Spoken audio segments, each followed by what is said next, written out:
नमस्कार साथियों, ACCL podcast ऊर्जावाणी के एक नए एपिसोड में आप सभी का स्वागत है। साथियों, आप जानते हैं कि हमारे ऊर्जावाणी का जो सेटअप है वो मुख्यालय बिलासपुर में है, किंतु इसके अतिरिक्त बहुत सारी एसीसीएल में कहानियां हैं जो खुद चलकर यहाँ नहीं आ पा रही हैं। तो आज हम चलते हैं खान बचाओ केंद्र यानी माइन रेस्क्यू सेंटर मनेंद्रगढ़, जो कि एसीसीएल हसदेव क्षेत्र के अंतर्गत आता है। आज हम वहाँ जाएंगे और हम बात करेंगे एसीसीएल की जो फीमेल रेस्क्यू टीम है, महिला रेस्क्यू टीम है, एक बहुत बड़ी उपलब्धि है कोल सेक्टर की। आज हम उनसे मिलेंगे और उनसे बात करेंगे। आइए चलते हैं खान बचाओ केंद्र मनेंद्रगढ़।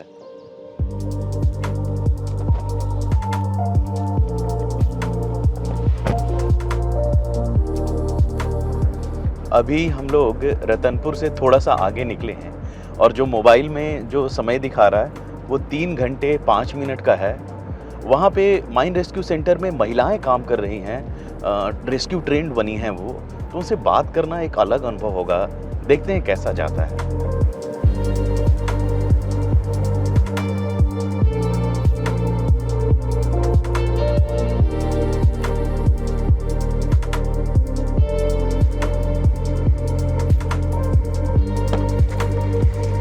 तो दोस्तों, हम पहुंच चुके हैं खान बचाओ केंद्र मनेंद्रगढ़।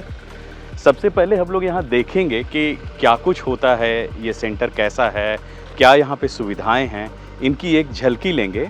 और सबसे पहले जो इस खान बचाओ केंद्र के जो लीड कर रहे हैं जीएम साहब, उनसे हम जाके मिलेंगे, उनसे बात करेंगे और यहाँ के बारे में जानेंगे। उसके बाद हम लोग मिलेंगे यहाँ के जो रेस्क्यू ट्रेंड ऑफिसर्स हैं, फीमेल ऑफिसर्स हैं, उनसे बात करेंगे। तो आइए चलते हैं।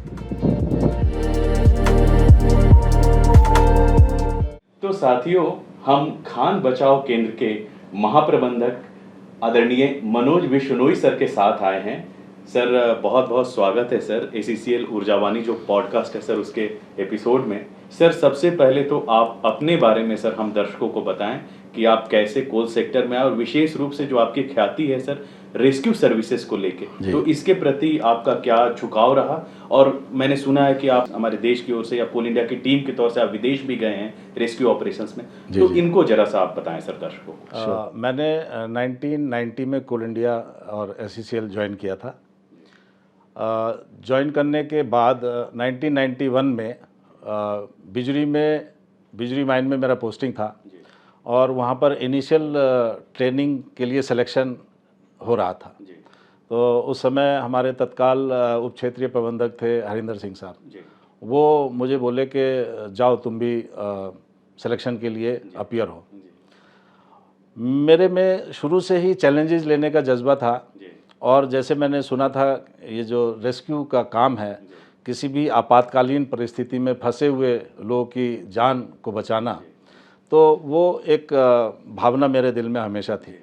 तो मैं बिल्कुल ज्वाइन करना चाहता था और मेरा एक तरह से माना जाए तो सपना सच हुआ और मेरा सिलेक्शन इनिशियल ट्रेनिंग के लिए हुआ। और 1991 में मैं इनिशियल ट्रेनिंग लेके एक प्रशिक्षित रेस्क्यू ट्रेंड व्यक्ति 1991 में जी। और उस समय से अब तक इस सेक्टर में सर क्या कुछ आपके अचीवमेंट्स रहे? 1992 से ही मैं जो हमारी inter area mines rescue competitions हुआ करते थे उसमें पार्टिसिपेट करना शुरू किया। प्रारंभ में मैं टीम में एक नॉर्मल मेंबर के रूप में फर्स्ट टाइम अपीयर हुआ और उसके बाद में 93 ऑनवर्ड्स मैं टीम का कैप्टन रहने लगा। तो ये कौन सा एरिया था जहाँ के आप कैप्टन पहली बार बने थे? मैं हसदेव एरिया का टीम कैप्टन रहा करता था और फिर लगातार 92 से लेके और 2000 तक मेरी कैप्टनशिप में हसदेव एरिया ने सारे कंपटीशंस को जीता, टॉप रहे, विनर्स रहा करते थे। तो ये कितने साल 8 साल तक लगातार अनब्रेकेबल, और उसमें 6 साल तक कंजिक्यूटिवली मैं बेस्ट कैप्टन चयनित होता था। ये ट्रॉफीज शायद उसी चीज़ को बयां करती हैं इधर की। हमारे जो रेस्क्यू स्टेशन है उसकी सारी उपलब्धियां हैं ये। और उसी में जो ऑल इंडिया रेस्क्यू कॉम्पिटिशन्स हुआ करते थे उसमें भी हमारी एसीसीएल की टीम जाती थी, उसको भी मैं एज कैप्टन लीड करता था। और 2 बार मेरे को ऑल इंडिया लेवल पे बेस्ट कैप्टन का अवार्ड मिला, ऑल इंडिया लेवल पर। ऑल इंडिया लेवल पर। और इसी को देखते हुए SCCL ने मुझे जो पहली बार कोल इंडिया को रिप्रेजेंट करते हुए international mines rescue competition 2016 Canada में जी वहाँ पर उस टीम के साथ में मुझे एसोसिएट किया as a briefing officer cum team coach and manager. तो टीम को 2016 में हमने लीड किया था, कोल इंडिया की पहली टीम इंटरनेशनल रेस्क्यू कंपटीशन में प्रेजेंट की थी। इसके साथ ही मैं और बताना चाहूँगा कि हमारे SCCL में काफ़ी दुर्घटनाएं हुई हैं अंडरग्राउंड माइन फायर्स को लेकर, एक्सप्लोजन्स को लेकर, उन सभी में मैंने पार्टिसिपेट किया है। सर आपसे अभी जो मैं ऑफ द कैमरा जो सर से बात कर रहा था उसमें एक आया सर की जो चिरमरी की जो दुर्घटना हुई थी, जी उसमें सर पहले व्यक्ति थे ऐसे रेस्क्यू ट्रेंड व्यक्ति जो घटनास्थल तक पहुंचे जी। और सर उसके बारे में थोड़ा बताएं, वो कैसे आपने देखा? आप शायद आप अपने कमरे से आपने देख लिया। जी, मैं उस समय NCPH माइन में मैनेजर था। तो NCPH भी एक पहाड़ी पर स्थित है और जो ये अंजन हिल थी, अंजन हिल भी पहाड़ी पर है। चिरीमिरी में जो माइंस हैं वो NCPH, पौंड्री हिल और बरतुंगा हिल और अंजन हिल, तो ये है सब कुछ चिरमिरी। हाँ 4-5 पहाड़ियों में ये माइंस स्थित थी। तो मेरे मैनेजर ऑफिस से अंजन हिल पहाड़ी डायरेक्टली दिखती है। ये जो घटना जिस समय 2010 में हुई थी, तो जैसे ही ये 11 बजे की घटना है, जैसे ही घटना हुआ तो एक बड़ा सा गुब्बार जैसे मशरूम का काला धुआं उस पहाड़ी पर मुझे नज़र आया और मुझे बिल्कुल भी तत्काल समय नहीं लगा। मैं समझ गया कि कुछ वहाँ पर विस्फोट हो गया।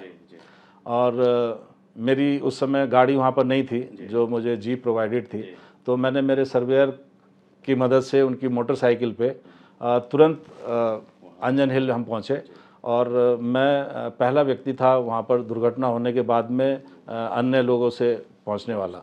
उस समय जो वहाँ का नज़ारा था बहुत ही भयावह था। पूरा धूल और धुएं का गुब्बार वहाँ पर छाया हुआ था।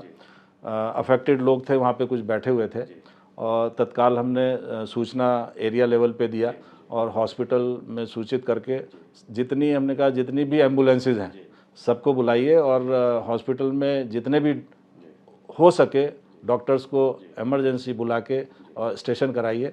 यहाँ से हम लोग जो लोग हैं इनको ट्रांसपोर्ट कराएंगे। साथियों, किसी भी इस प्रकार की दुर्घटना की चर्चा तो उतनी प्रिय सुनने में नहीं लगती, लेकिन जब हम इनकी बात करते हैं तो सुरक्षा को लेकर जो हमारी प्रतिबद्धता है उसको मजबूती मिलती है और अनुभवों से सीख मिलती है और इस तरह से नए प्रयास करने को लोग उद्यत होते हैं।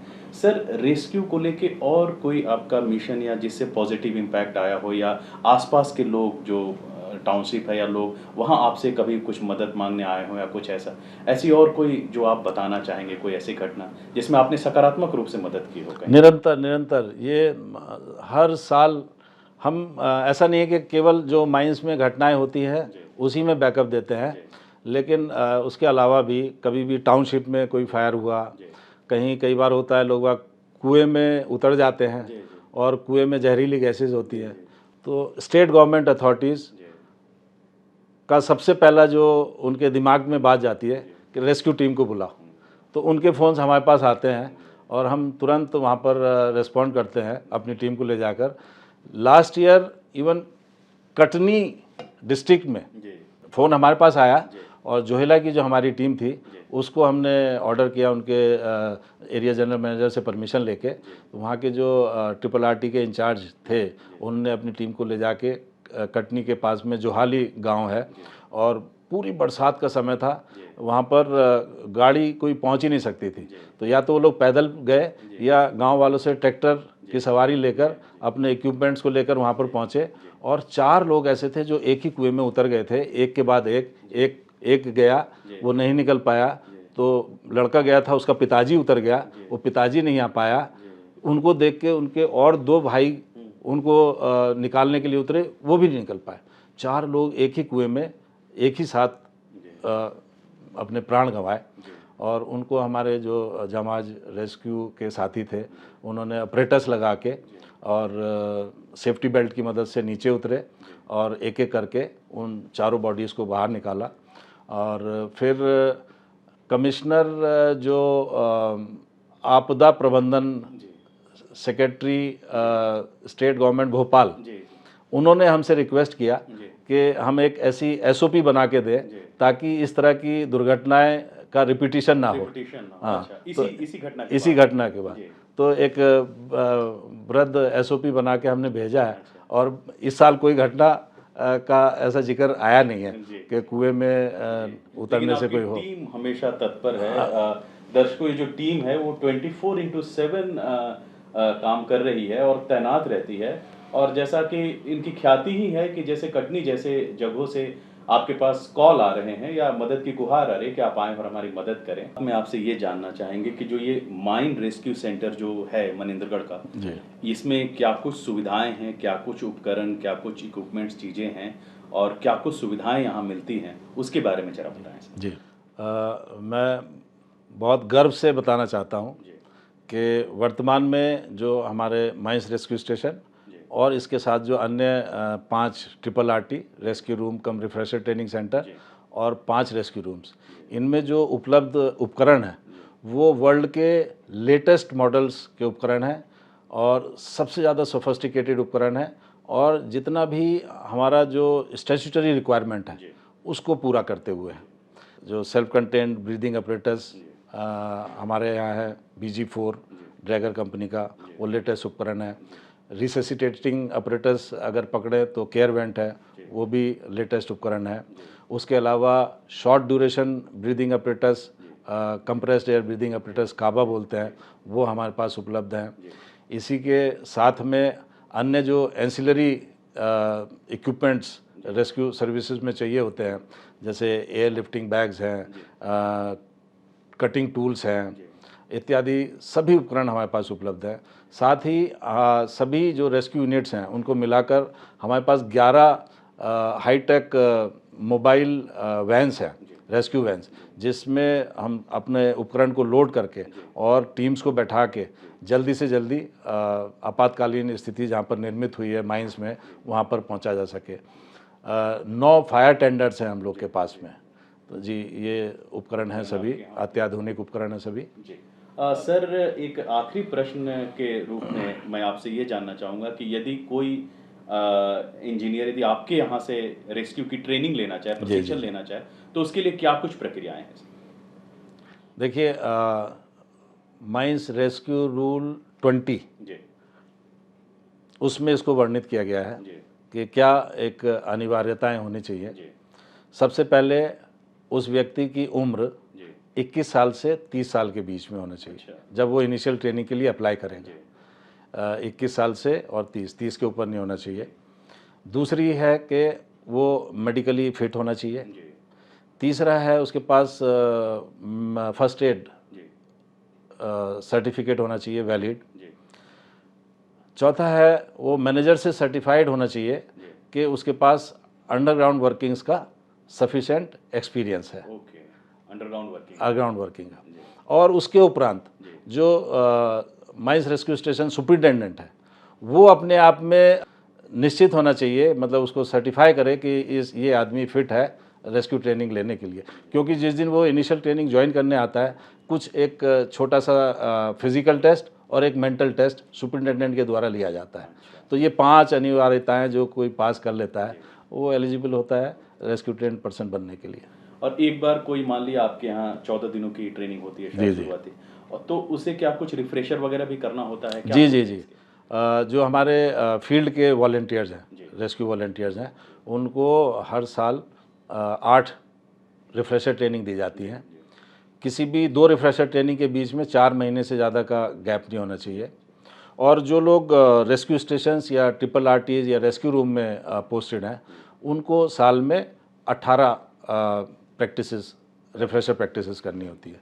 फील्ड वॉलंटियर्स के लिए यह भी अनिवार्य है कि जो 8 प्रैक्टिस हम उनको देते हैं उसमें से मिनिमम 4 प्रैक्टिस किसी भी अंडरग्राउंड माइन में, जिनको हम पिट प्रैक्टिस बोलते हैं, वो होती हैं, और 4 प्रैक्टिस हम लोग रेस्क्यू स्टेशन या RRT में देते हैं उसको। सर, जो पूरे ACCL में एक बड़ा महत्वपूर्ण प्रगति जो हो रही है वो महिला नारी शक्ति को लेके हो रही जी है। जी जी। और आपकी टीम में कुछ नारी शक्तियां हैं जो ट्रेंड रेस्क्यू मैनेजर के तौर पे आपके जी। यहाँ से प्रशिक्षित हुई हैं। तो अभी हम उनसे बात भी करेंगे दर्शकों, लेकिन पहले सर से जानना चाहते हैं कि वो क्या कुछ है, अभी कितनी ऐसे बच्चियां ट्रेंड हो चुकी हैं और क्या कुछ स्थिति है? मेरे लिए एक चैलेंज था, जी नारी शक्ति को हमको बढ़ावा देना जी है, जी और जेंडर गैप कोई ना रहे। जी हर जगह नारियां अपना कदम रख रही हैं, जी अपना स्पेस से लेके और आर्मी से लेके और सभी प्रशासनिक सेवाएं में, बिल्कुल। तो क्यों ना रेस्क्यू में भी महिलाएं आए। ये मेरा भी सपना था, और मुझे गाइडलाइंस मिला हमारे डिप्टी DG नागपुर जोन के मीना साहब ने। उन्होंने बोला कि बिश्नोई साहब आप भी रेस्क्यू में महिलाओं को लीजिए। तो ये एक चैलेंज था कि कैसे महिलाओं को मोटिवेट करें, सेलेक्ट करें, उनको अंडरग्राउंड का एक्सपीरियंस दिलाएं। तो सिलेक्शन करने के बाद में मैंने अपने सभी जो रेस्क्यू रूम इंचार्जेज हैं उनकी मीटिंग बुलाई, उनको बोला कि कुछ महिलाओं को मोटिवेट कीजिए, आइडेंटिफाई कीजिए जो माइन में जाने को इच्छुक हों, और फिर उसको हम इनिशियल ट्रेनिंग के लिए बुलाया जाए।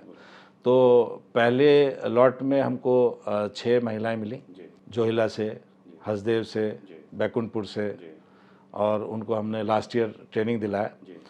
वो team all India rescue competition में फ़ाइट करने गई BCCL धनबाद में, और बड़े ही गर्व से बताना चाहता हूँ कि उसमें उन्होंने जो टीम में इवेंट रहता है इसका थ्योरी का, तो थ्योरी में उन लोगों ने ऑल इंडिया लेवल पे टॉप किया, और फर्स्ट एड इवेंट में सेकंड रनर अप पोजीशन लेके आई, और बहुत अच्छा उन लोग का ये रहा। उसी से मोटिवेटेड होते हुए इस साल 6 और फीमेल मेंबर्स ने इनिशियल ट्रेनिंग लिया।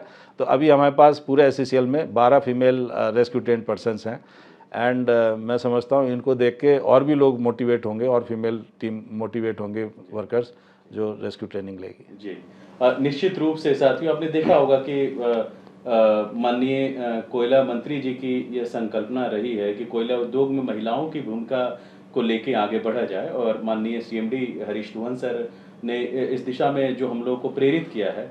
अभी आपने देखा मुख्यालय बिलासपुर में एक महिला डिस्पेंसरी संचालित हो रही है, एक टेस्टिंग लैब का संचालन हो रहा है, और एक वर्कशॉप का एक प्रमुख भाग भी हम लोग कोरबा में करने वाले हैं। तो आइए अब हम लोग चलेंगे सर की टीम के जो फीमेल जो ट्रेंड ऑफिसर्स हैं, रेस्क्यू ट्रेंड ऑफिसर्स, उनसे हम बात करेंगे। सर को यही हम लोग धन्यवाद कहते हैं। बहुत बहुत धन्यवाद सर, बहुत बहुत धन्यवाद सर। साथियों, आपने महाप्रबंधक खान बचाव केंद्र मनिनगढ़ से हमारी बातचीत सुनी, और जैसा कि बातचीत में था और जिसको लेकर हम शुरू से बहुत उत्साहित थे कि हमारी जो खान बचाव केंद्र के जो फीमेल ट्रेंड जो मैनेजर्स हैं उनसे हम बात करें। तो आज हमारे साथ अभी सर की जो ट्रेंड हुए हैं रिसेंटली, सात्विका रत्नम, वो हमारे साथ है। आप आंध्र प्रदेश से हैं। Yes, sir. और so Satvika, can you please tell me like how you thought of enrolling into this kind of rescue training program, like what was the motivation? As a mining engineer, I would like to continue my career in this industry, sir. Okay. Also, it not only help in the mining in professionally, but also in day-to-day life.